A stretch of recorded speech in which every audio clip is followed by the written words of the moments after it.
Hello, everybody, and welcome back to Talking About Birds, the only Cardinal podcast more absurd than Paul Goldschmidt missing the All-Star game. My name is Nate Heininger, and I am joined, as always, by my co-host, Ben Samorka. Hi, everyone. And this week, we are discussing the Cardinals' dwindling playoff odds. We're going to talk about the recent injuries and roster movement. We're going to talk about the upcoming All-Star game, the bullpen, and our series against the Chicago White Sox, and the upcoming series against the Washington Nationals.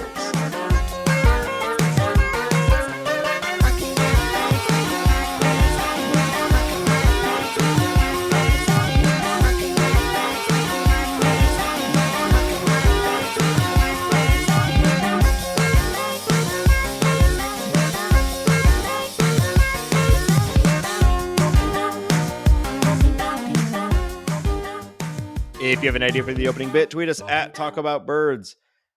Hambone, I have some very important business to get to before we get into the meat of the episode.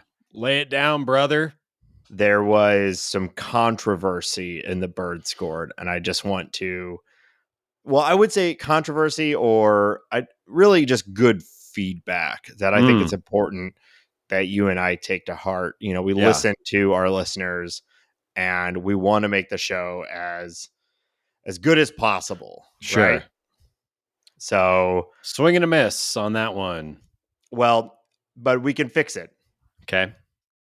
Ben, did you know that some birds can sleep while flying? You've probably heard the phrase sleep with one eye open, but it's not just a silly expression in the avian world. Some birds actually can sleep with one eye open, and some can even sleep in flight. Seriously, how do they do this? Well, birds don't sleep quite as deeply as humans do. They usually sleep for just brief spells until being startled awake by predators, other nearby birds, or weather conditions. Yeah. Yeah. I think I hate birds. Rats of the sky. The ability to sleep in flight is particularly useful for birds during long migratory flights. One long-distance migrant, the alpine swift, can even fly for 200 straight days because of its ability to catch some shut-eye while flying. Wow. Hey, Nate, I wish I could just sleep on the damn plane, if you know what I mean. Come on now. Right. These birds. The seats are getting smaller and smaller. Seats are getting smaller. Bigger and bigger. I don't know. I don't trust sleeping next to a stranger is really what it comes down to. I just can't do it. What if they put something in my mouth? Yeah, you got to look out for that. Yeah, I wake up and I got a mouthful of pennies or M&Ms or something like that, and I'm just trying to catch a couple of Z's. It is so frustrating when I get on a flight and I'm like, I got all these pennies. I can't wait to just slot them into my seatmate's mouth while they're asleep. And they spend the whole damn flight awake. It drives me crazy. That's what I'm talking about. There's people like you out there, and I'm protected against you type of people. But hey, man, if I could half sleep and half fly, hoo-wee. Wow. Sleep with one eye open. Yeah. Like your good friend Lars. What? Oh, Metallica reference? Why do you keep dropping weird Metallica references? It's your favorite band. Do you know any of the other members other than Lars? Gunter. You're an idiot. No, what's their names? James. One of them, it's James, right? James Hetfield.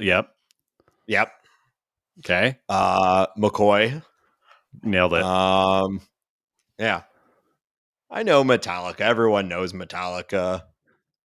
Yeah, you've told me on more than one occasion that you think metal music is stupid. No. I said that. I think that to me it all sounds very cheesy. I don't necessarily think that it is stupid. Yeah. I think people that listen to it are stupid. There we go. Yeah. That's what you meant.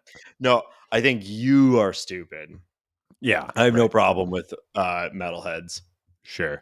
And I think you just don't get it. That's probably the case. Yeah. Too many drums. You're too cool. Too many pieces of drums.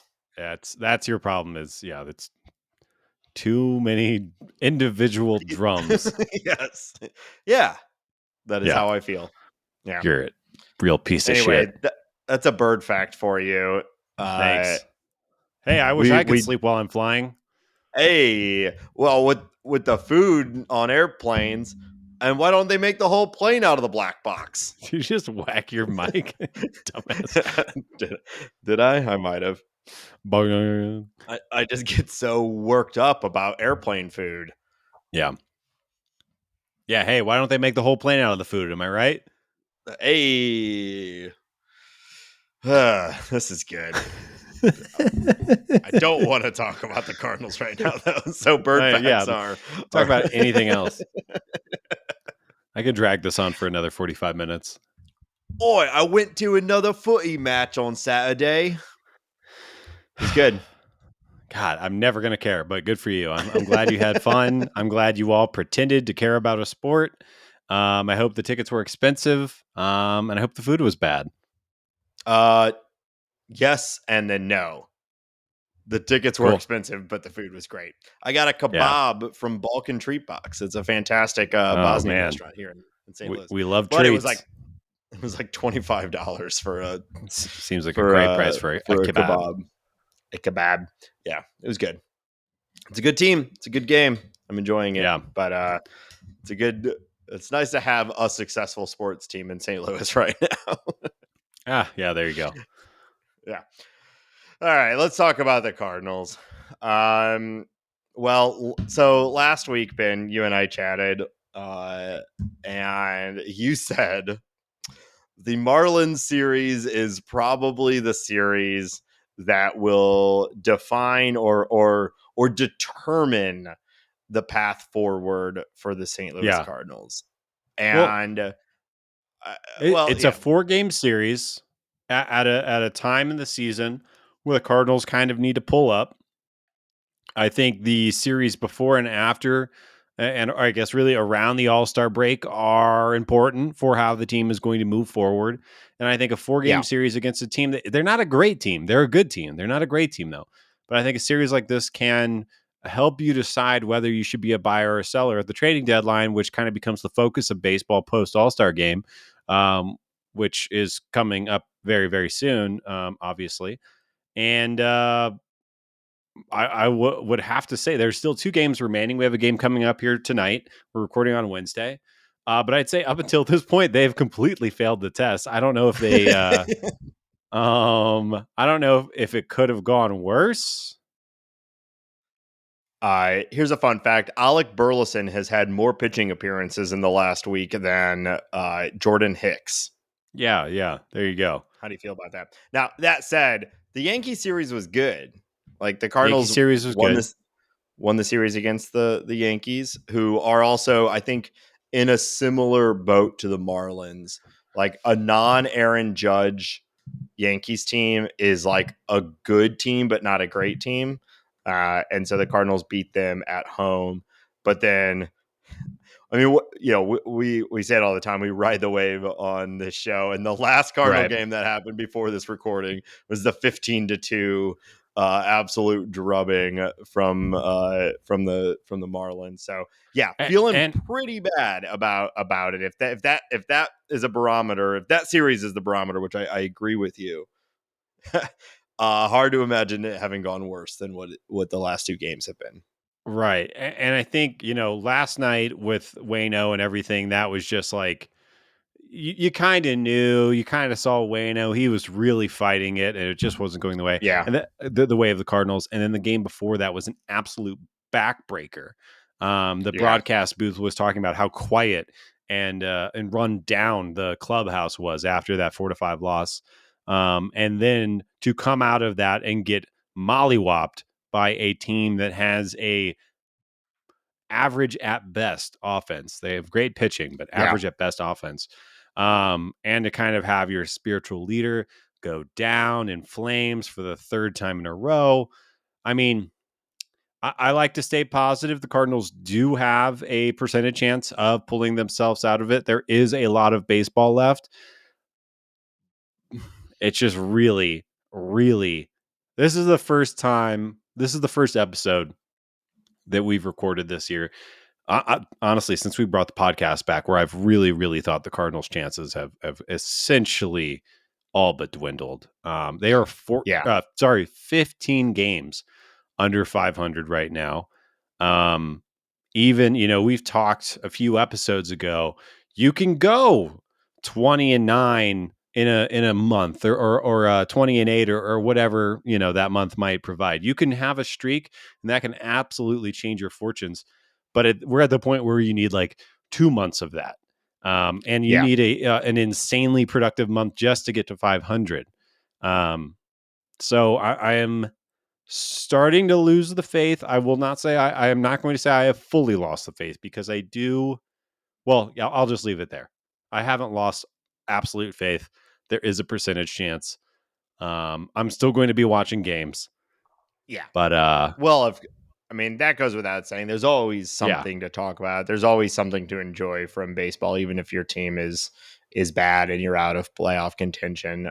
Like it can still be a fun season, and there will still be highs and lows. And the Cardinals are in a position that we haven't seen before. I do believe that they are, at this point, they're likely going to be selling, and I yeah, think that they're being really cautious with the word sell, and I think that that's fair. retooling, Retooling, yeah, and I think that's which fair. is I think, well. yeah, it's. I I mean, think when it's people it's obviously semantics, right? But like, I think when right, people hear selling, they're thinking tanking, and I don't think, right, even if the Cardinals move a couple of big names or some real contributors to the team, I don't think they're going to tank. But just because right, they sell at one offseason does not mean that the next 5 years we're going into like a Houston Astros type rebuild, because it wouldn't right. make any sense for the Cardinals for a myriad of reasons. But Hmm. the word selling does not offend me, especially when the team is No, in the state that is at. Honestly, I would not be surprised if the Cardinals sell to a certain degree here in the next handful of weeks and have a better second half record than they have in the first half. yeah, I Just think because so too. I think, something needs to shake up, something needs to happen. yeah, and also, I mean, it won't take much for it to be a better second half, That's a good point. frankly. But I will say, like, I am not giving up the faith on this still being an interesting and enjoyable Cardinal season. I think it's going to be worth following, and I hope that our listeners stick with us through this year. But I personally, I, I think the I'm no longer considering this a playoff like that. There's a playoff opportunity. I think, for besides the record and the performance, the fact that now the Reds are kind of a good team also.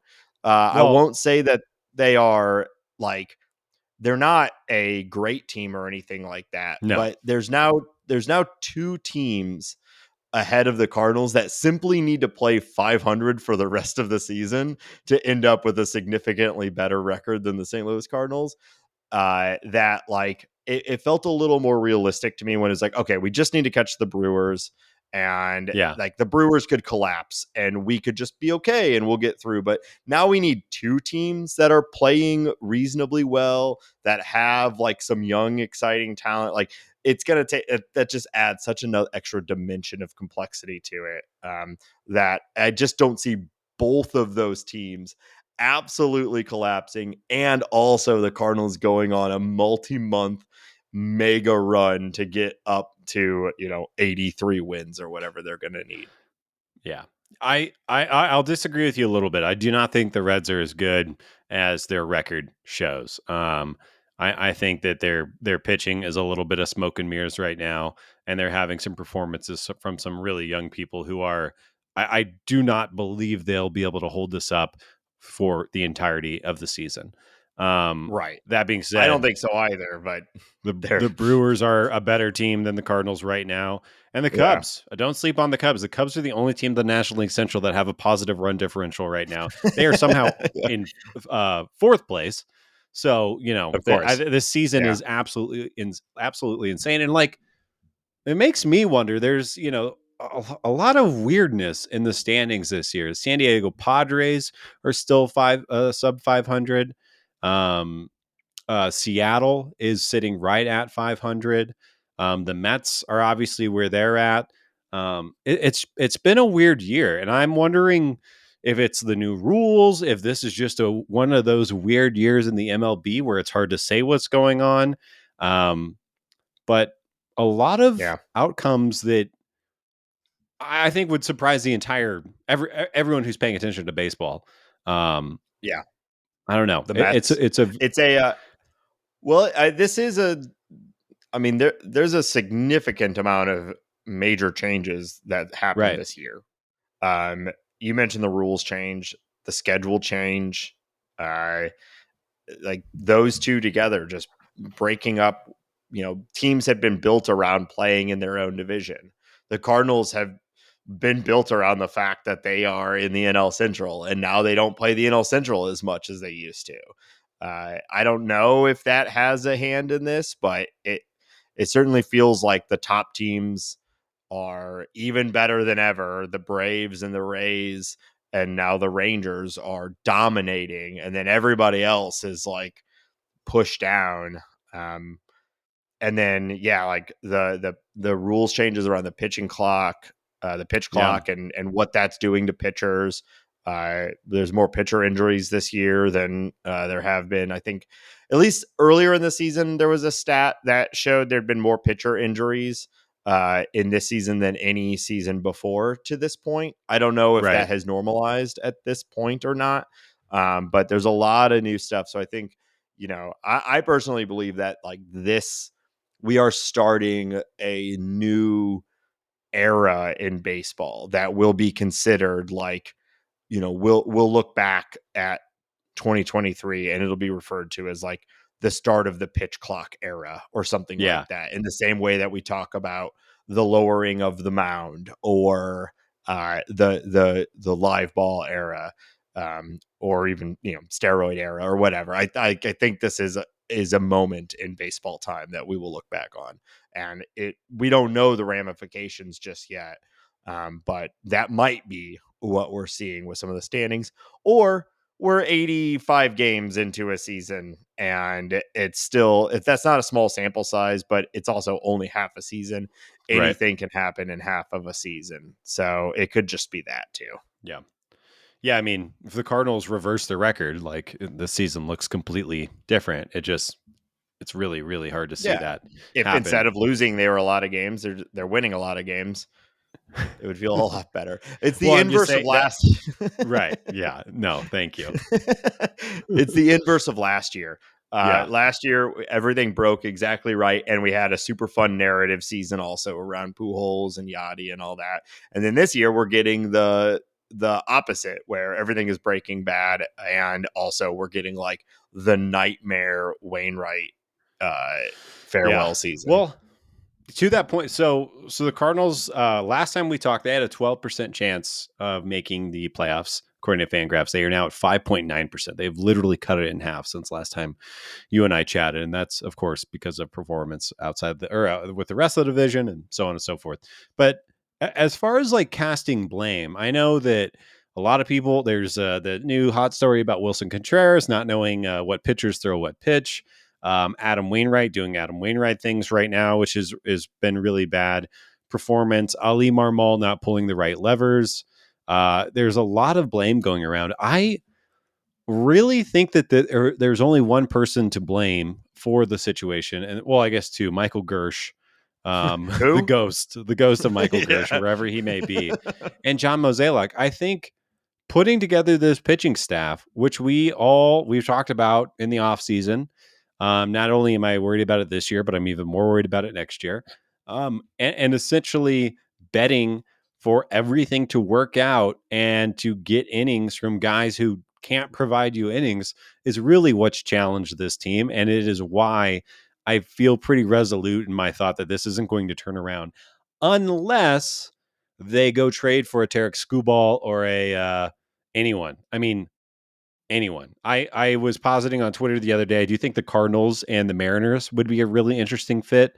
Maybe trading a Tommy Edman or Brendan Donovan for one of their 5 young, interesting starting pitchers Yeah. that they have, making a package together. But I think that's where they're at. You cannot run out Jack Flaherty, Steven Matz, Adam Wainwright, Jake Woodford, Matthew Liberatore, and expect to get real innings bulk from them because of their history, because of their lack of history, because of all of the factors.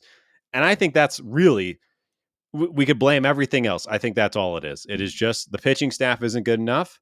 And if it didn't all break perfectly, this is what was going to happen.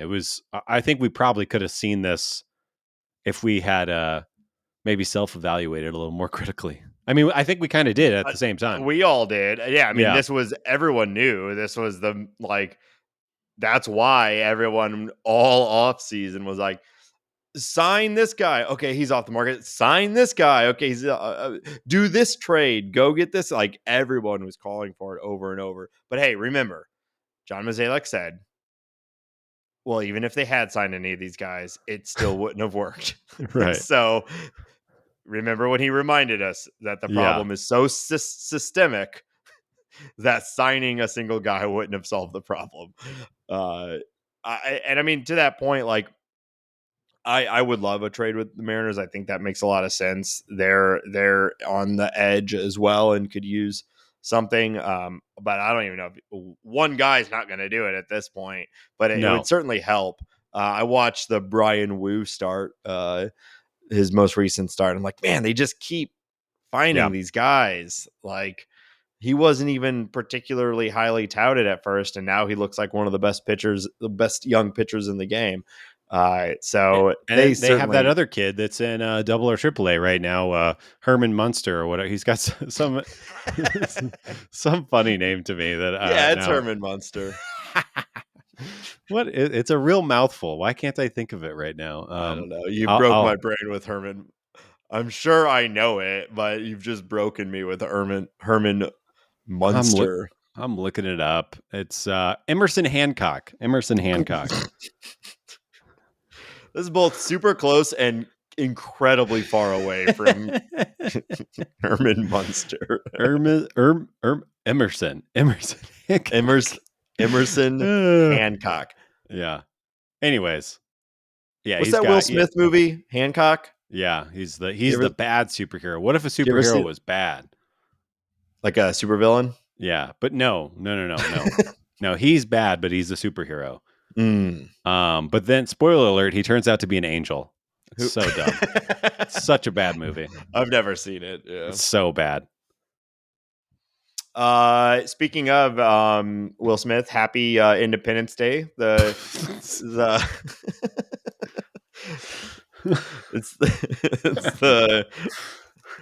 if you're not in the United States, it's the day once a year where we all come together to celebrate the smash 90s hit Independence Day. Yeah. I hope you had a good one, Nate.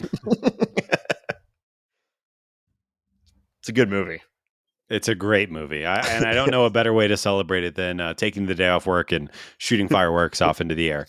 Yeah. What were we talking about? Herman Munster. Yeah. I mean, I don't know where the support comes from. I'm hopeful that at this trade deadline, the Cardinals can get something interesting for, like, at this point. I mean, Jordan Montgomery's been so good. Yeah. Especially that last start, and it's kind of propelled him now into sort of a national conversation about being like maybe the best pitching target on the trade market, which, like, for what it's worth, that's a really good spot for the Cardinals to be. If he is the best rental starter available, we've seen some big deals in the past. Now, the rental thing has really sort of changed over the last 5-6 years. You used to be able to get a team's like top prospect for 3 months of a starting pitcher. You can't quite get that anymore. At least we haven't seen that as much as we used to, but you should be able to get something pretty valuable for him. I think it's pretty situational, right? Like, if you're a team like the Rangers, for instance, who, you had your big ace went down, and you're having this great season and you think you need to bolster that rotation. I would imagine that a team like the Rangers is probably going to be willing to pay a little bit more for Jordan Montgomery than a team who's already got a stout pitching staff like the Yankees or the Marlins or the Braves. So I Right. wouldn't be surprised if he can get something. I think the real question with Montgomery, and we talked about this a little bit last week, but if you trade him, is he done being a Cardinal? Because I really think Jordan Montgomery is essentially exactly what you need to re-sign next year. Yeah. Is a guy who we know can be around 200 innings, can be a one or two in the rotation, and I don't think he's going to cost what Carlos Rodon cost. Now maybe I'm way off on that, and maybe he's going to price himself out of the Cardinals market next year. It's kind of hard to predict because he is pitching really, really well right now, and he's relatively young. Um, Yeah. I but mean, I wonder, like, you need Jordan Montgomery next year. So if you trade him, are you right. then losing out on him? What if he goes and becomes a Ranger and then they fall in love with him and they throw some of that crazy Ranger money at him, which is obviously a risk either way. So it's, do you take that option or do you give him a qualifying offer and let him walk and go sign somewhere else? I think, unfortunately, that's where the Cardinals are right now. They are playing for, or they're kind of playing that long game with how do you fill in this pitching staff? Yeah. I mean, that's something that we probably will never know the answer to until it's all said and done. What are the conversations that are happening right now between the Cardinals and Jordan Montgomery and his agent? Like, is he a type of guy who is even open to an extension, or is he like, I want to test the free agent market? Yeah, Because if he's telling his agent, or his agent is telling him, we're going to test the free agent market, then it's done. They should trade him for whatever they can get. And agreed. then maybe resign him, like maybe we should be a part of that free agent market testing. But if he's indicating there's no like I don't want to get locked up before seeing what's available to me, which is the smart thing to do if you're an upcoming free agent. Well, I did not know this before we started talking about this, but I thought I'd look it up while we're chatting. Do you want to guess who Jordan Montgomery's agent is? Oh, it's Scott Boras, right? It's Scott Boras. So Yeah. that Yeah. pretty much guarantees he's going to free agency. I do think Not that necessarily, not because necessarily. there's all of those Nationals guys, because Scott Boras is like friends with the Nationals ownership or Yeah, whatever. But and there have been other guys who've signed extensions, but they've made it clear that it was like their personal choice. Scott Boras will back the player in that, of course. but his uh, reputation and the correct thing to do as an agent is to get your players to test free agency. Right. Yeah, and like Um, the thing I don't know is like, does he get an Eduardo Rodriguez deal with the Tigers where it's like 4 years, 65 million, or is he breaking the 100 million? I it's like I, kind of hard for me to tell.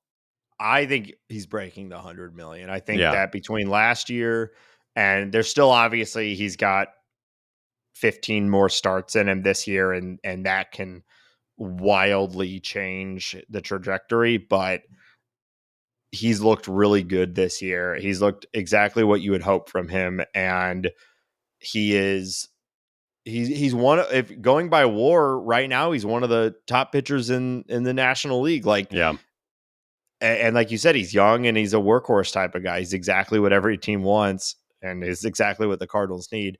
So I think he's going to be expensive. I don't think he's going to be a like $200 million guy, yeah, but I think he's going to get paid, and I yeah, think the Cardinals should pay him, but I think they should also trade him and then try to pay him.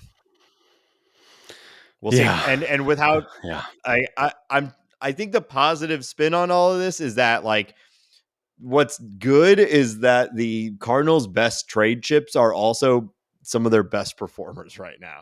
Now, that is, of course, why they're their best trade chips, but like the contract ending, or the upcoming free agency of Jordan Hicks and Jordan Montgomery, the Jordans, yeah. it works out really well that they are like peaking right now.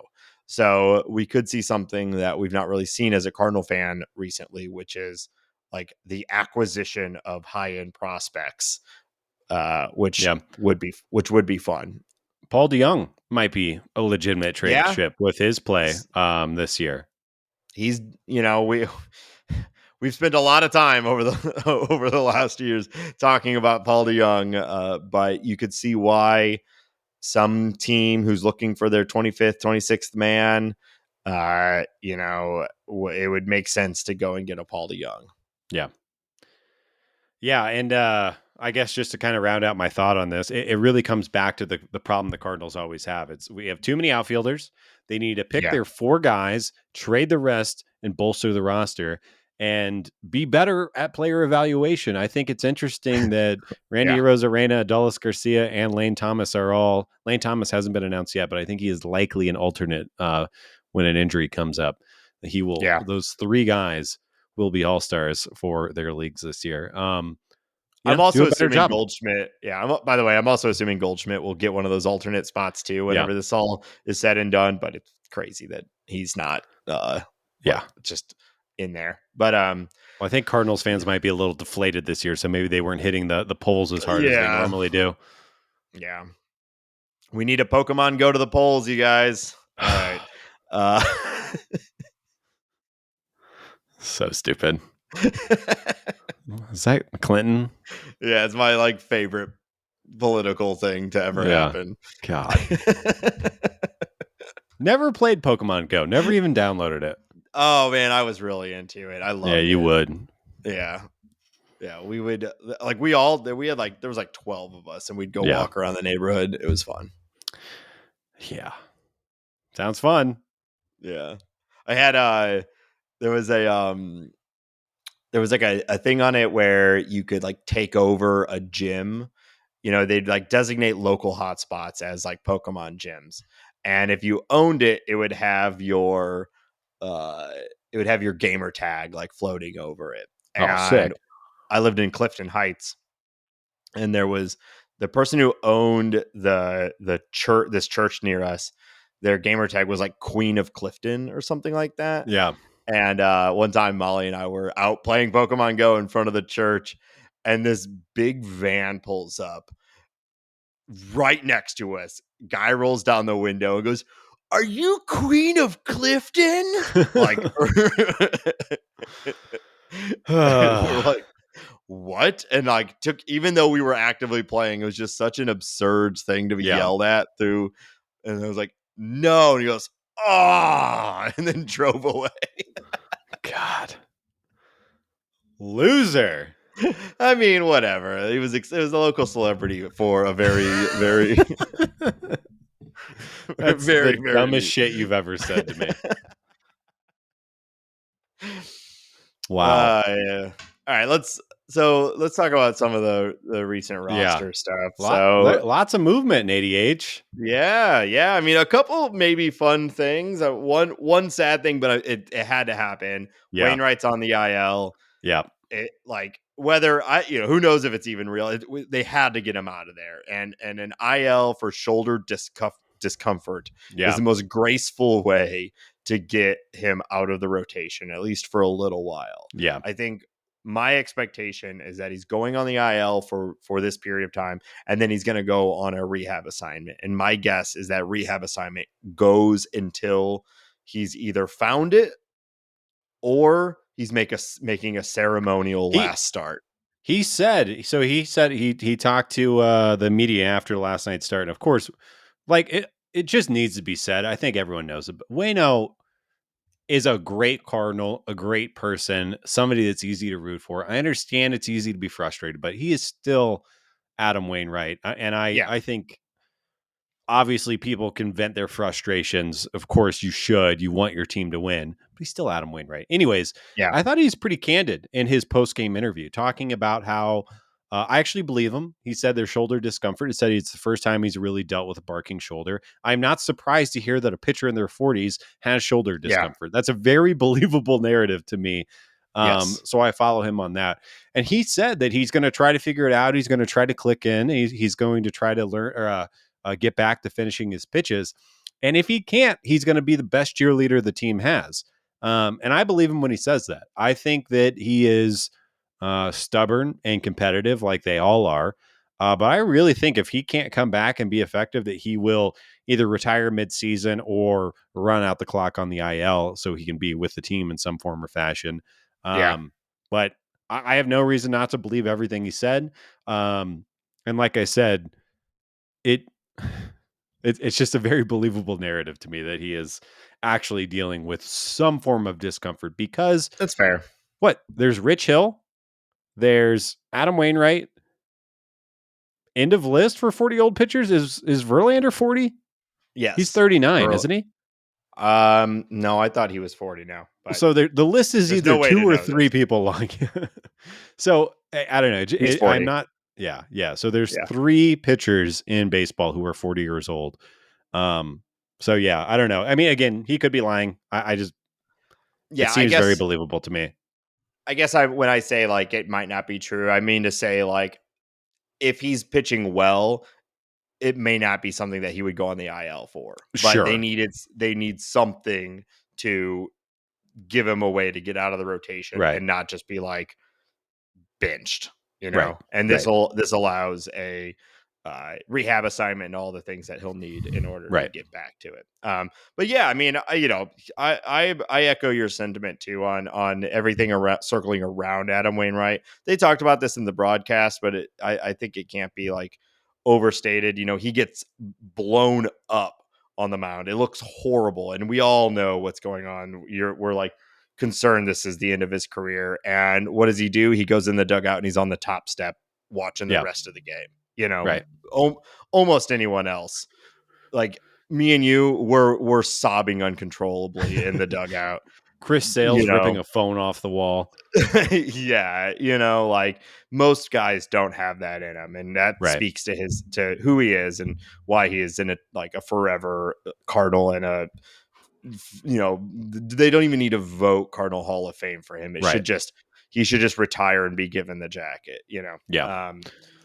So yeah, hopefully he can find it. But it is good that he will not be a starter right now because that can't continue.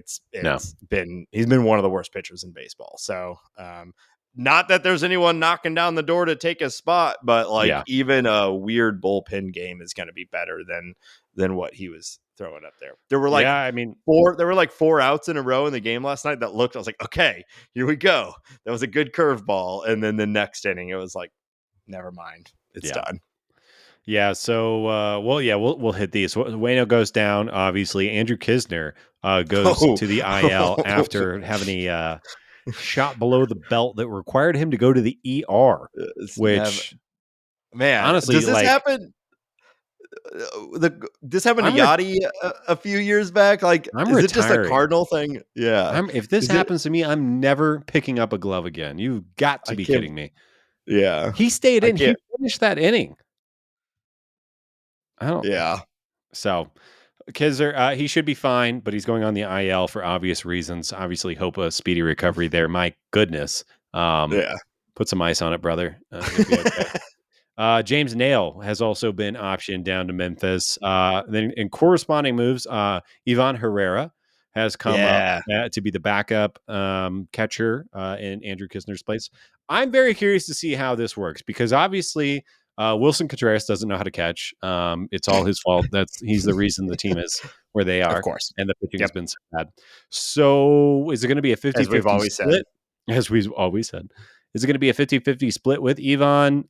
Is Ivan going to be DHing some? Is Wilson going to be DHing some? Are they going to have a 2-catcher lineup at some point with Wilson DHing and him and Ivan catching? Very curious to see how this happens because Wilson doesn't catch every day. So Yeah. curious to see. And we talked about it earlier this year, but Herrera's having a great offensive season at AAA. He is really, if he took a step back last year, he's taking a step forward this year. So that's Yeah. something to be very excited about. Yeah. And this is the perfect opportunity. The Cardinals are ostensibly playing for next year, and this guy is supposed to be your catcher of the future. It didn't work last year, but when he got his shot last year was right when every game mattered and they couldn't really afford to run him out there and let him learn on the job, but we can now. Yeah. And if Contreras, who's been really heating up at the plate, it's real when he's on, it's a really fun thing to watch. But now's the time. Let Herrera catch and let's figure it out. Yeah. And Godspeed, Kisner. Man. Yeah. Some interesting numbers for Ivan. He's got 8 homers already in 50 games. He has 38 walks against 46 strikeouts, which is huge at AAA. And his batting line is 308, 432, 557, totaling for an 988 OPS. I mean, those are really nice, big, fat, round, juicy numbers. So curious to see what he does. Maybe he's figured something out. Maybe he's clicked in. Oh yeah, those numbers. Yeah. Big numbers. Oh. Oh yeah. In other news, Dakota Hudson and Zach Thompson have been called up to the big leagues. One to Woo! take Adam Wainwright's spot, and the other to take James Nail's spot. These guys both have really bad numbers in AAA right now. I'm very curious to see, are they going to be starting a game together? By that, I mean like Holding Dakota's hands, like both standing on the mound. piggybacking each other. Is one going to be in the bullpen and one going to be starting? I don't know, but I'm going to tell you what, it's not going to be pretty because it ain't going well for either of them in AAA. And it's hard for me to imagine that they're going to click in at the big league level all of a sudden, but that's the move. I love that the Cardinals have broken Zach Thompson. It's just like my favorite thing. Yeah. No, I don't know. I guess my choice would be let's have Zach Thompson start and just see if he can figure it out and get back to it at Yeah. the major league level. It wasn't that long ago that we were all very hyped about him as a starter, and he has had some good stuff.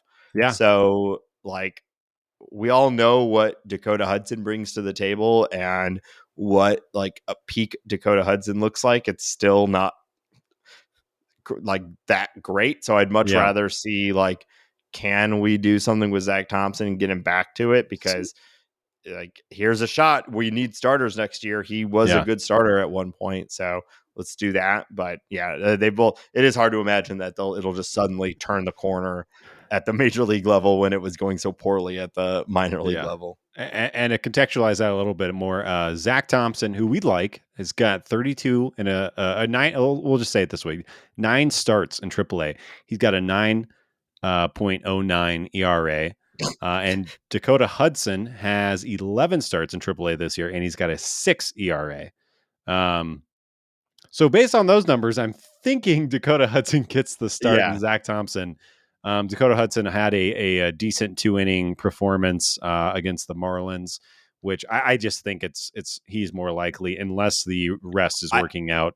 But I we agree shall with see. you. The more likely thing is to have Dakota Hudson get the start. But Yeah, personally, I'd rather it just be Zach Thompson. And And I think if I was GMing the Cardinals right now, I'd probably give Michael McGreevy a shot. Michael McGreevy's having a really good season in AAA right now. He's a mature prospect. Maybe they don't want to start his clock, and the other guys obviously have their clock started already. Maybe that's the thought there. But as we've been talking about, we got to start looking at what we have at the big league level for 2024 for starting pitching, and it might be a good opportunity for McGreevy to get in there, but not yet. Yeah, I think we'll start to see that rotation, that shuffle of those guys later this year. McGreevy, Graceffo, Jerpy. Not like any of them are particularly knocking down the door, but those are the assumed next arms. What I'm really curious to see is T. Kent's, who was just promoted to AA and has continued to do really, really well. Does he make it to AAA by the end of the season, or do they throw him a spot start at the major league level in September as just sort of a welcome to the big leagues, kid? We'll see you in spring training next year sort of thing. I mean, that's hyper aggressive, but he kind of already looks the part. Yeah. They did it with Jordan Walker, and so we've seen the willingness. It's a little bit different with a pitcher, but yeah, he's a very exciting player, and we get to see him at the Futures game. Yeah. Yeah, I'll be curious. I like I said, I think I would go McGreevy over, just because he's a little older, a little more seasoned, and is already Yeah, performing yeah, well in AAA. But I don't think that'd be the craziest thing. And it also wouldn't blow my mind to think that Tink Hence is part of the rotation plan going into next year, or the back end of the bullpen if they're trying to manage innings limits. But we'll see. Drew Verhagen hits the IL as well. Tyler O'Neill has began his rehab assignment. Started last night. He's got, I think, a couple ABs with a couple of strikeouts, but it's good to see that Tyler O'Neill is now moving. And the Cardinals have DFA'd Oscar Mercado. It was announced earlier today that he is going to become a free agent. So goodbye, Oscar. Thank you for your handful of nice games.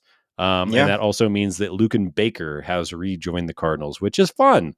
Um, yeah. And Less he's looked good dynamic than against some Mercado. lefties. Yeah, Yeah, but yeah. Beef Boys, baby. that's what we do here.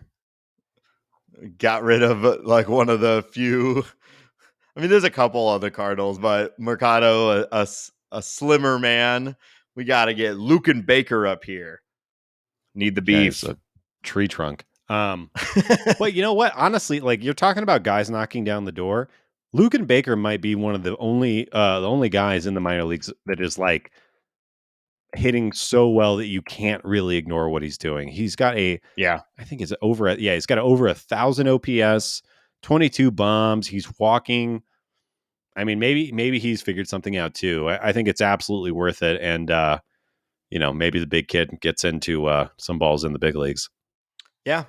I definitely earned the call up, Six, and 6'4", 280 is his listed so height and weight. That is a large human being. he might take the throne of Chief Beef from Alec Burleson. I wonder if he could pitch. At that size, I'm sure he could throw the ball hard. Yeah, I'm sure. Well, the Tyler O'Neill thing, I think, is the most interesting of all of that. We'll see where he goes, or I know he's a popular trade candidate, like speculation, but I just don't see it. I don't know who's trading for Tyler O'Neill right now. But I'll be glad to have him back in the lineup. Yeah. Yeah. I mean, unless there's something we don't know about him actually not getting along with Ali Marmol or something like that, it seems it would be very silly, in my opinion, for them to trade him. Yeah, I agree. All right. Well, yeah, lots of movement. So we'll see how the rest of this new look Cardinals can tackle the second half of the Marlins The series. battered and bruised Cardinals. Yeah.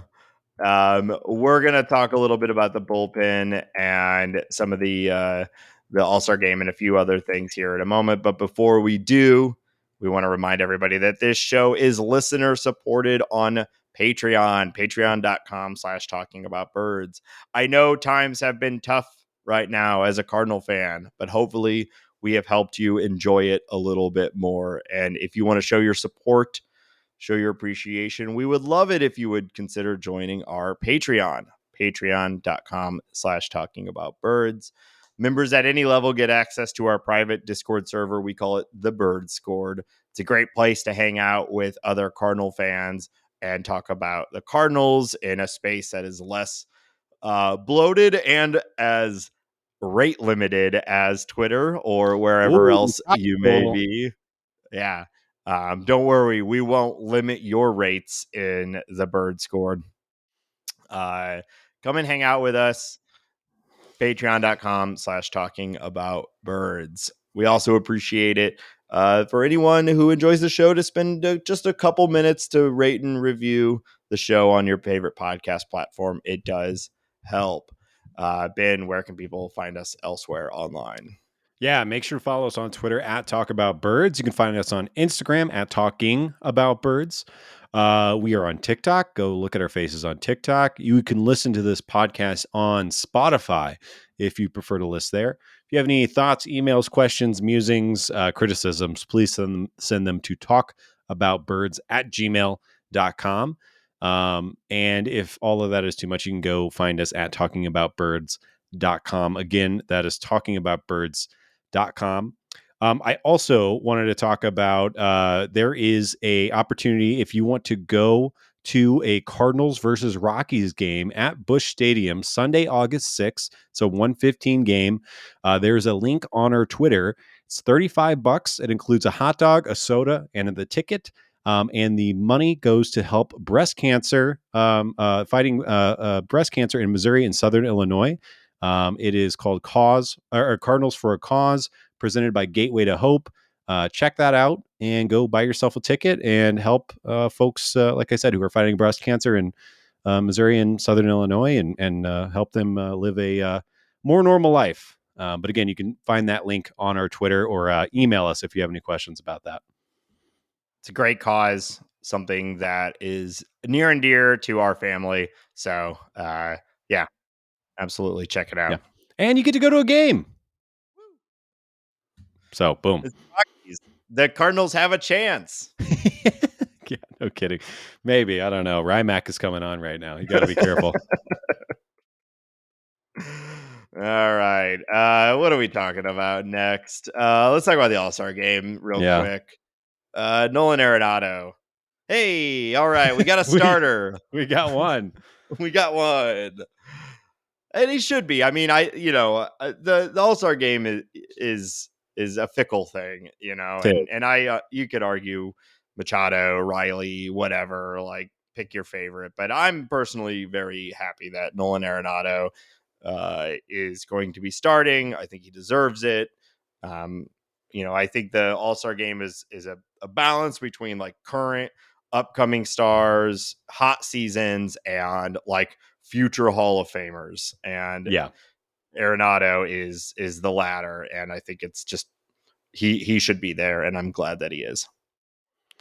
Yeah, I think I'm happy about it. Of course, it's nice to have some representation. I think you're right about Goldie should be starting at first, or at least should have been voted in. I think it's more emblematic of the Cardinals season, though, is that there's only one. There's no pitcher going. There's one position player, and Newt is somebody who could have been, but has been hurt. Tyler O'Neill has been hurt. Tommy Edman hasn't been fantastic. Nolan Gorman has cooled off. This is the team. Yeah, it is fair. I mean, Goldie's the only other person that you say like he should be there. Everyone else, it's like, I kind of get it. You know? Yeah. But definitely a bummer. Probably should, but yeah. So, definitely a bummer, and it feels weird. And then you have I mean, normally there's at least a few, especially the last few years, and then you have the Braves, 8 players from the Braves. Which is, I mean, also over, sort of over. Their fan base is hype as hell right now, rightfully so. But I mean, Orlando Arcia, Yeah, All-Star game is essentially going to be the Braves versus the Rangers. But at least we'll have Nolan in there as well. Yeah, World Series preview maybe. That'd be fun. That'd be a good World Series. I'd like that. Yeah, that'd be nice. I'd like that. Wow. Another thing I wanted to talk about before we start talking about the series coming up is, so we've been a little negative on the Cardinals today. What I wanted to talk about specifically was the bullpen. The bullpen has been bad. It's the 8th worst bullpen ERA in baseball, 5th worst walk rate in baseball. And the reason I start with a negative to twist it to a positive is that could be a very easy way for the Cardinals to improve the team this year, to kind of push and pull, to trade a Jordan Montgomery, maybe bring in a couple of relief arms. And then we could maybe manifest that better second half than the first half. And maybe it doesn't salvage anything other than just a little bit more of a competitive baseball team, and maybe play spoiler to some of the other teams. But I think it's, what do you think of that? Is it worth trying to upgrade the bullpen by bringing in a couple of arms, or am I clueless? No, I mean, so the reality is right now, kind of every part of the Cardinal team is bad. Yeah. The offense being the least bad, but also still not great.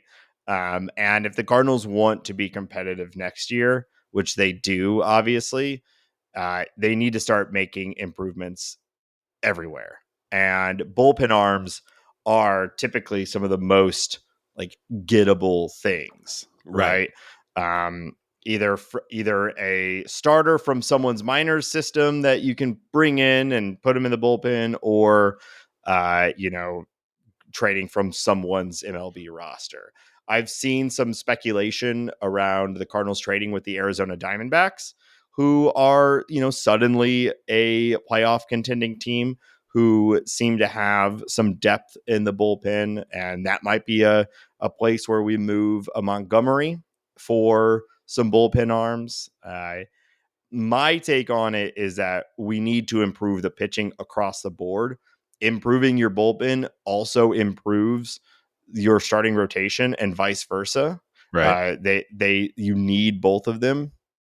And so if what's available on the market is maybe not a rotation changing starter, but a couple higher end arms for the bullpen, then I'd say go for it. As long as we have them for next year, like we need it all.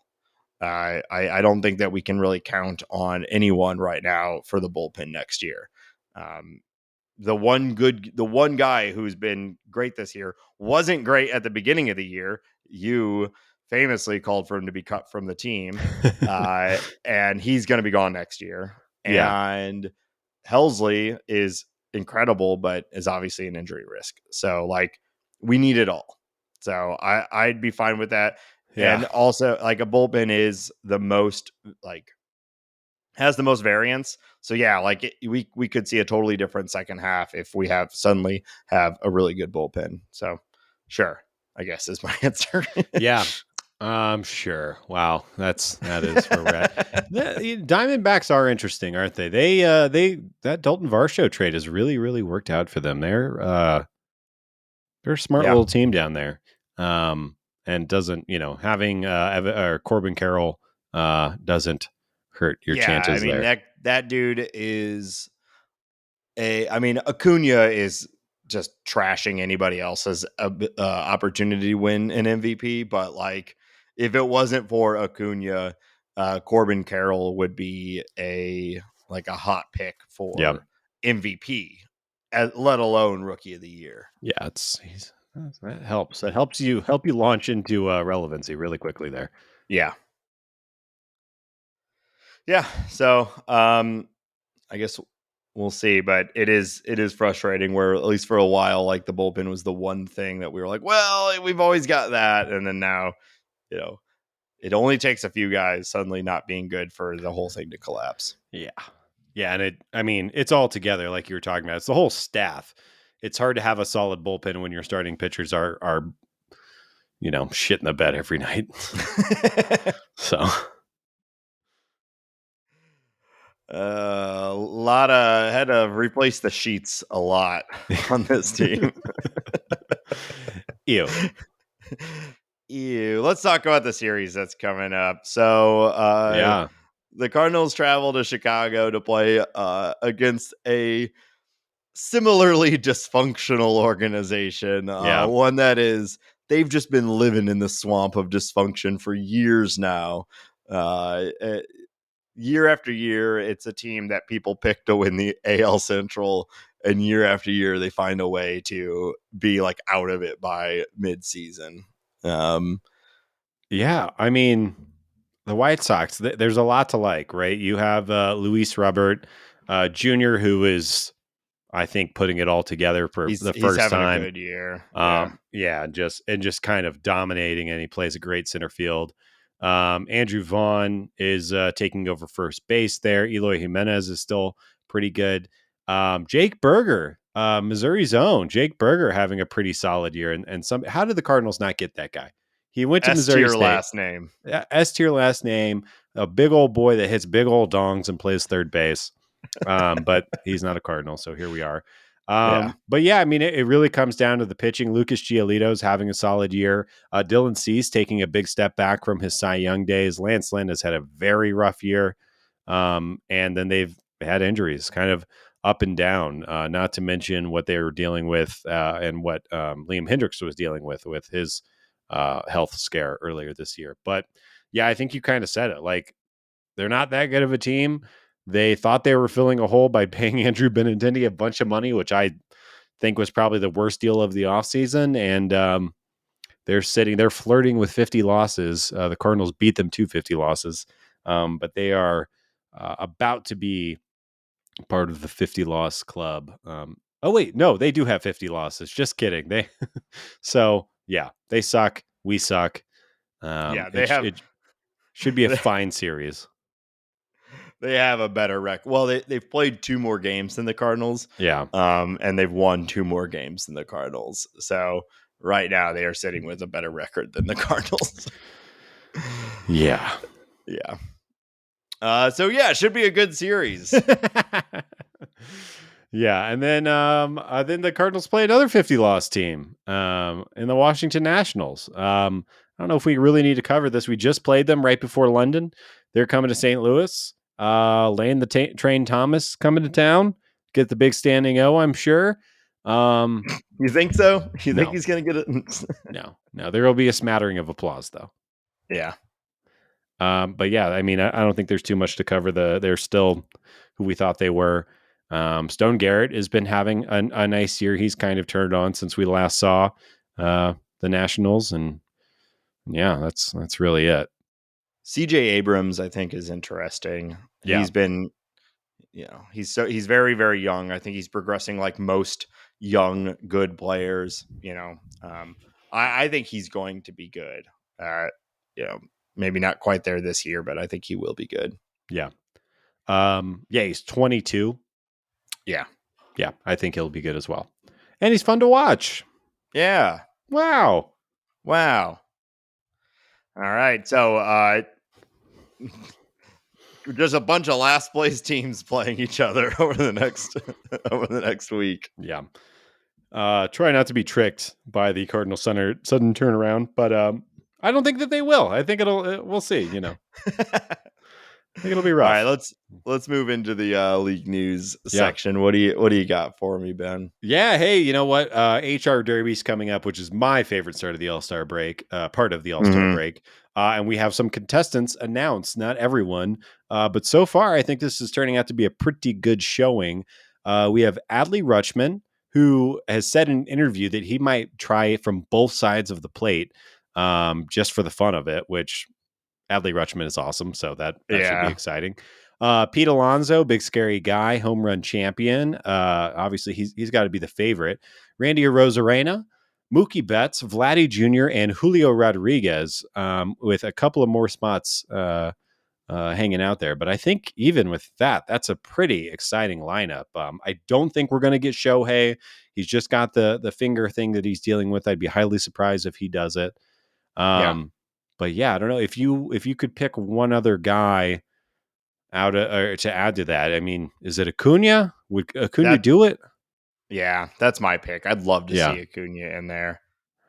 Yeah, I think he's probably the number one that's missing. Matt Olson, I think, could be a lot of fun. He's a big, strong guy that hits big. He's having long. a great year. He's at 28 home runs already on the year, so he might hit 50 this year. Yeah. Trying to think who else. Adolis Garcia, I think, like, not that he's just so strong. Seeing him in a derby, I think, could be a lot of fun. He could do it like Adley Rutschman will do it from both sides, and Adolis will do it one-handed. They'll all be opposite field. Yeah. I mean, I don't think this is going to happen, but seeing Gorman in the home run derby, I think would be really, really fun. Yeah. That was if there was a Cardinal, but you got to make the All-Star game, which I think is also why, Alonso was added as the reserve too. Like, it's like they want him in the All-Star or the home run derby. He's not having like a particularly crazy year either. Goldie has been far better than him, but you want him in the Derby, and rightfully so. Yeah. Whatever you think about Alonso, he should be in the home run Derby every year. Yeah. He takes it more fucking serious than anybody, which is a pretty funny. If you remember last year, Oh yeah. you've got like Julio and them running around the field screaming, having a great time, and you've got Alonso like meditating in the corner. I know. I remember he's doing deadlifts in between rounds to Yeah. stay locked in. It's so silly. How about Jack Sawinski, Nate?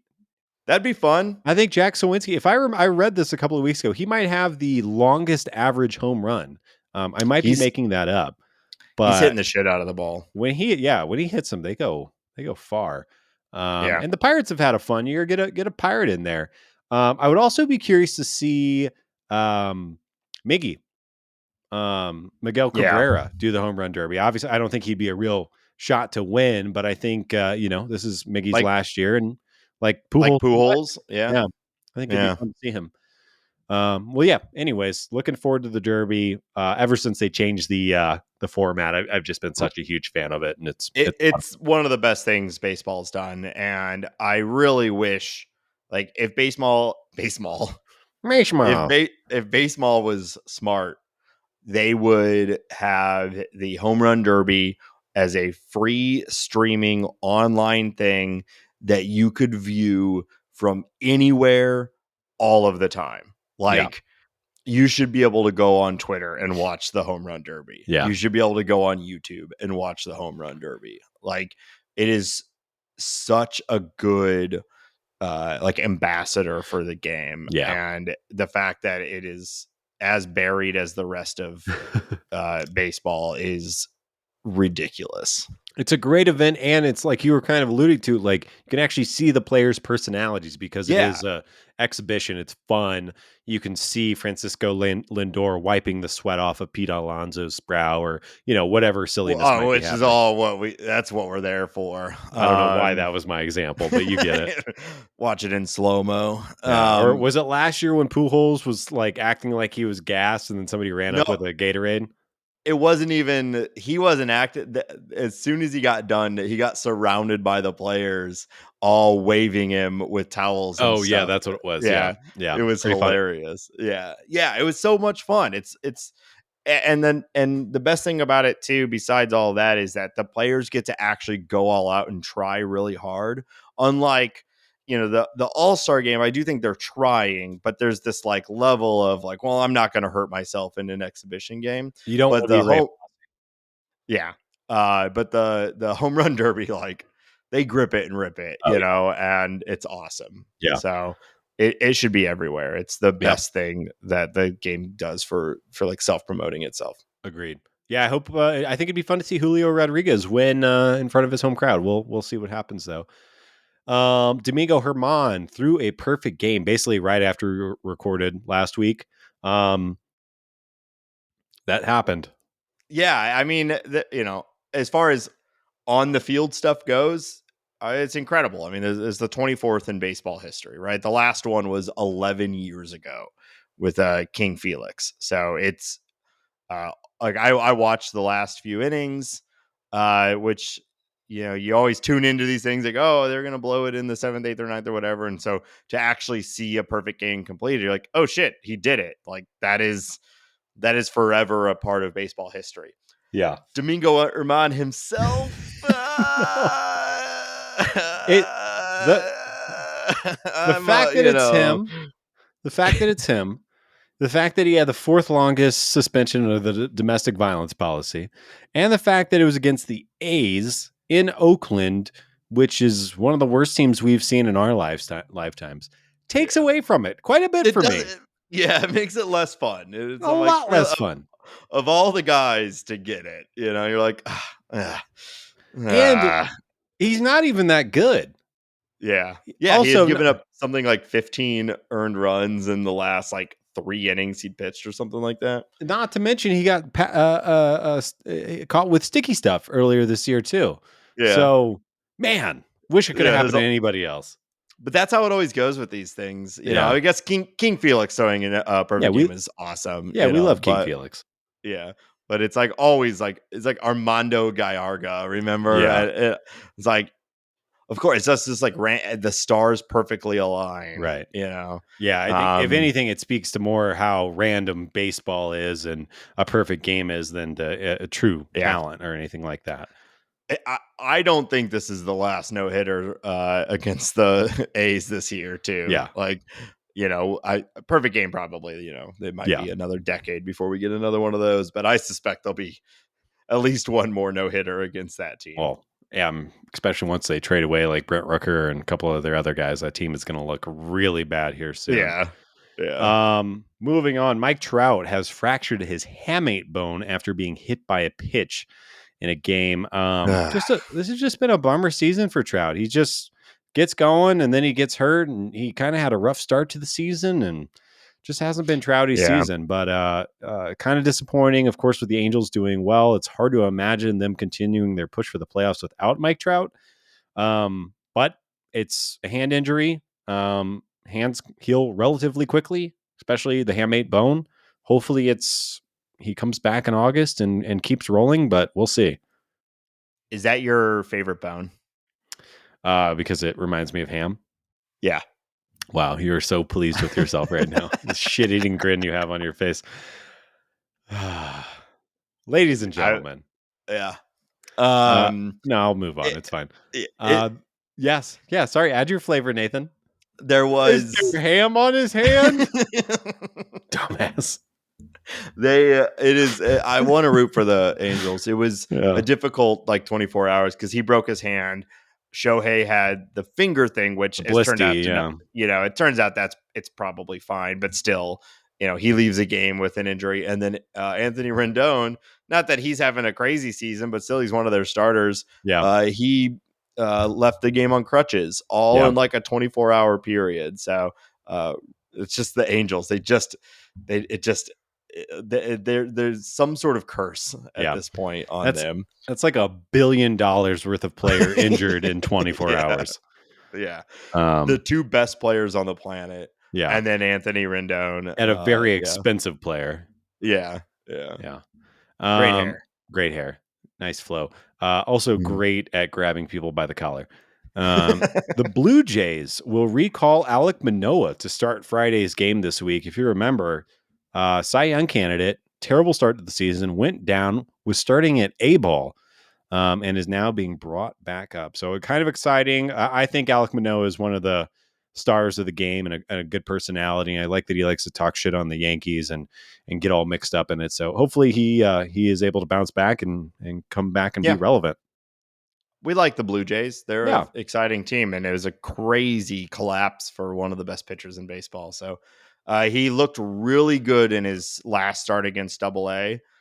So who knows? Yeah, maybe he figured it back out. It's not often that someone collapses that hard. So, and especially at his age, like he's still so young. So it could just end up being a really strange blip in a tremendous career. Who knows? We'll see. Yeah, I know. Very strange. But talking about other birds, the Padres have released Nelson Cruz. Curious to see. I have to imagine he gets picked up by somebody. I said jokingly on Twitter today the Cardinals should pick him up just since he's known as a clubhouse guy. Maybe cool everyone off a little bit in the Cardinals clubhouse and hit the reset button. But he's a great culture fit. Might be cooked as a player at this point, but someone who I mean, a boomstick, baby. He's as fun as they get, and love me some Nelson Cruz. I suspect he'll get one more.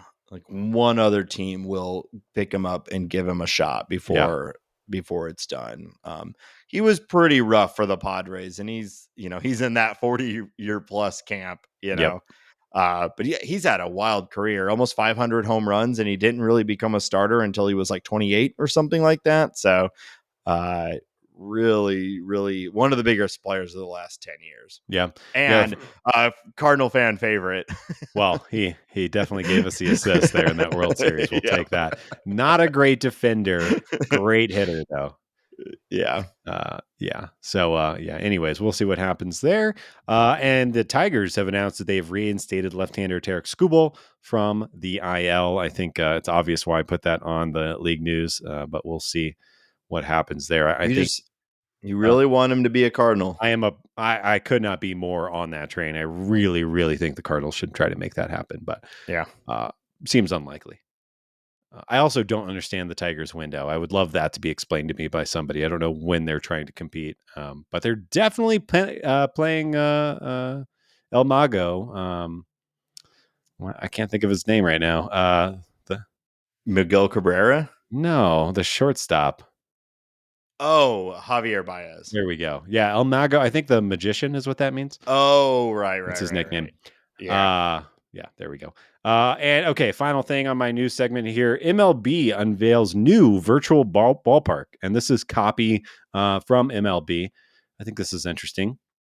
It says fans will be able to create an avatar, customizable with their favorite MLB team's jersey to enter the virtual ballpark, participate in live event experience, explore the ballpark, and interact with other users around them. Now, not, 9 times out of 10, this is going to become like filled with sexual predators and going to become a really negative, nasty place. But I think it's kind of cool. Will I do it? Probably not. But I just like that MLB seems to embrace technology. And I think that if VR is going to become a part of live sports, I think the best way for that to happen is that I should be able to put on a VR headset or an AR headset, and I should be able to go sit at third base next to Nolan Arenado and watch a game virtually, or right behind home plate, or something like that. Is, to me, that's like the coolest potential outcome for AR VR sports integration, and this seems like a step in that direction.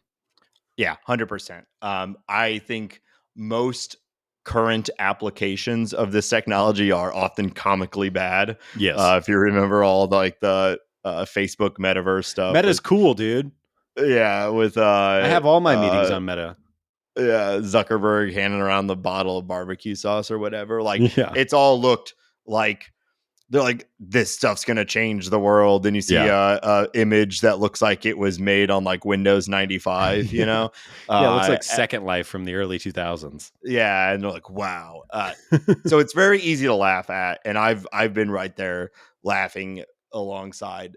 But I do believe that that is the future of like the internet, and the way we will engage with content online is through things like this. We're just not there yet from a visually appealing standpoint. Right. But like with some of the upcoming stuff, like I know they're wildly overpriced and it's kind of an absurd product, but like Apple entering into the space with the Vision Pro and whatnot is like the beginning of that sort of thing being taken seriously by people.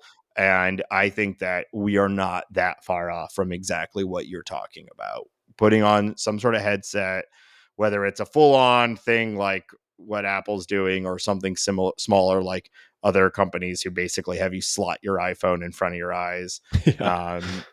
We're gonna get to a point where you're probably paying an entry fee, but you're like entering into a sporting event virtually, and can engage like in that sort of way that they're promoting this as. And so, we'll see what this version of it looks like. It's probably going to also be comically bad. But I do think it's the future of this stuff. And I'm excited for like the 10-year from now version of it. Absolutely.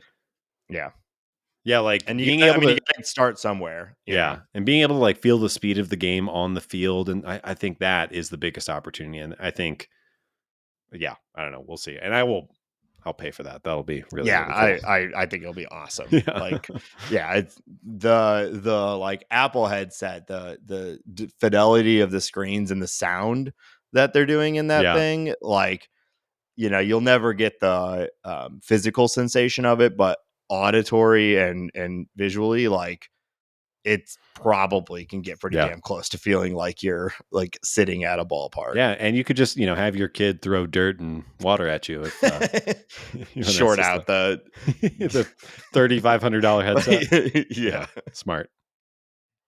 Anyways, okay, that's all I got for league news this week. All right. Well, we're going to wrap up this episode by taking a little blast from the past and playing another edition of Who Charted? Who charted? Wow. All right, Ben. The last time the Cardinals had a below 500 record was the ill-fated season of 2007. Wow. Great year. Great year. The Cardinals had just come off winning a surprise World Series. And I think we were I don't think anyone thought that the 2007 team was going to burn down the league or anything, but you win the World Series. You and several members of that core are coming back for the next year. You got Albert Pujols in his prime. You think you're probably going to at least have a competitive season. But like this year, it all collapsed. Yeah. And the Cardinals had a pretty trash year. And I would argue they had a rather forgettable year. Well, let's see just how much we have forgotten that year. Ben, I have in front of me the opening day lineup Yeah. for the 2007 St. Louis Cardinals. Yeah. It was a game played at Busch Stadium on April 1st, April Fool's Day, 2007, against the New York Mets. The New York Mets had quite a lineup featuring Jose Reyes, Carlos Beltran, Carlos Delgado, David Wright, Moises Alou, and other stars. Yeah. How many members of the starting lineup can you remember from the 2007 season? We're going to play this the way where you get, if you get it right, you hear this sound. And if you get one wrong, Yeah. if you get 3 outs, you're out of the inning. So, go ahead and let you start. Yeah. So 2 easy ones. I'm gonna combo these boys. I'll say Yachty and Albert.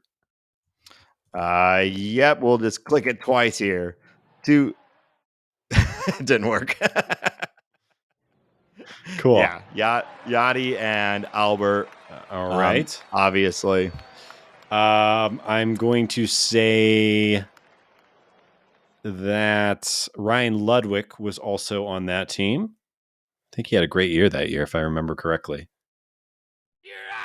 Really? He was not in the starting lineup on that day. Starting lineup on that day. Okay. I'll have to look. Was he on the 2000? I guess you're probably right. I can find if he was on the team at that point. But yeah. Okay. I'm gonna say John Jay was starting on that team. Chief Justice. Rough start. John Jay didn't start with the team for a few years. Damn it. David Eckstein was still around. All right, David Eckstein leading off. All right. So I'll give you kind of a rundown here. You have David Eckstein leading off. Yep. Blank Albert Pujols. Blank Yadier Molina. Dang. Yachty was hitting 4th? 5th. 5th? Okay. Oh, blank. Okay, yeah. Skip Schumacher? Was he starting? Damn, what a collapse. Wow. I mean, it is a forgettable team. You did miss a couple obvious ones, though. I'm going to run it down for you. All right, you ready? Yep. Leading off, David Eckstein. Starting and playing shortstop. Starting in right field. Batting the second, Preston Wilson. Don't remember him at all. Yeah. Batting third, first base, Albert Pujols. Batting fourth, third base, Scott Rowland. Still with the team. Remember him. Yadier Molina batting fifth. Batting sixth, Jim Edmonds playing in center field. You missed all of it, MV3. And then... That must have been Jim's last year. Yes. Starting in left field. He's not just Taguchi. He's so Taguchi. Oh, yeah. Wouldn't have guessed him either. And he was starting? Yes. Wow. And then finally, second base, Adam Kennedy. And pitching that day. Can you get the pitcher? Chris Carpenter? Hey, all right. Chris Carpenter was starting that day. Yeah. Wow. Yeah, so some fun facts from that year.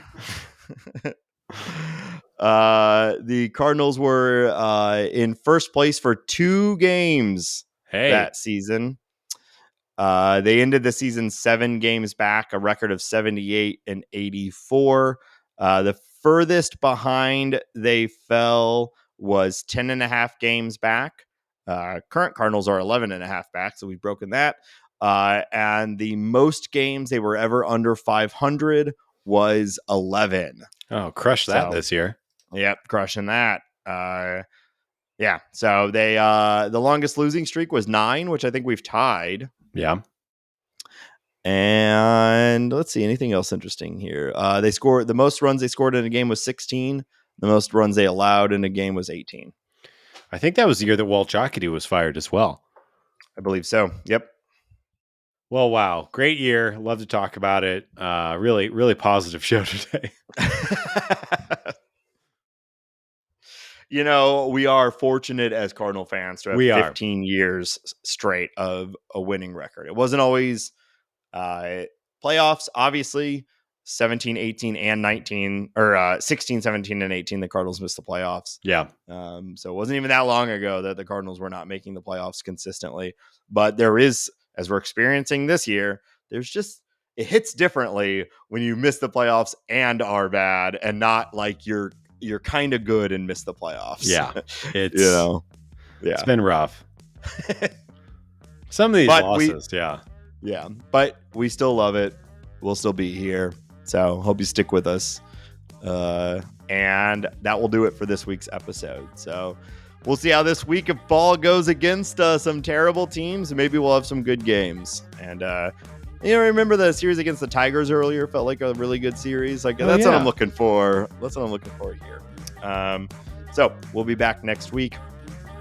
Tell your friends, tell your mom, tell your dad, tell your dog to tell their dog friends. It helps. And we'll be back next week. And until then, go Cardinals. Thank you and goodbye. Said with such finality.